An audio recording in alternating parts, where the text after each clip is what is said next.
Ito yung 4G Wi-Fi ng Bemo. Sigurado ako hindi aabot ng 500 pesos ang monthly bill mo. Ito nga pala ang 4G USB Wi-Fi dongle ng Bemo. One time mo lang tong bibilin at sigurado ako makakatipid ka monthly dito. Maganda nga tong USB Wi-Fi kasi pwede mo tong dalhin kahit saan ka pumunta. At hanggang 8 katao na rin pala yung pwede mag-connect dito. Kung lalabas ka ng bahay, pwede mo tong isaksak sa power bank. Kung nasa bahay ka lang, pwede mo tong isaksak sa charger. Madali lang naman to gamitin mga idol. At ang maganda pa dito mga idol, meron na siyang sariling power bank. Dito mo po ilalagay yung ating USB dongle mga idol.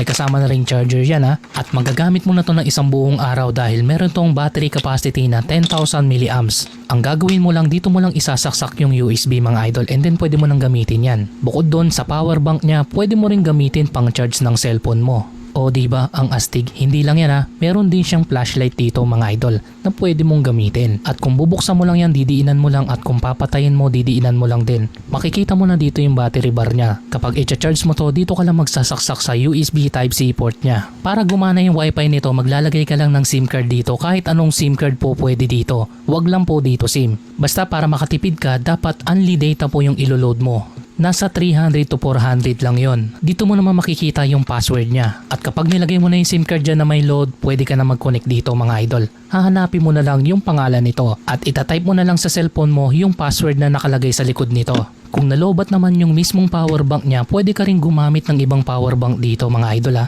O siya, kung gusto mo nito, i-click mo na lang yung yellow basket dyan sa ibaba, dyan mo po siya mabibili.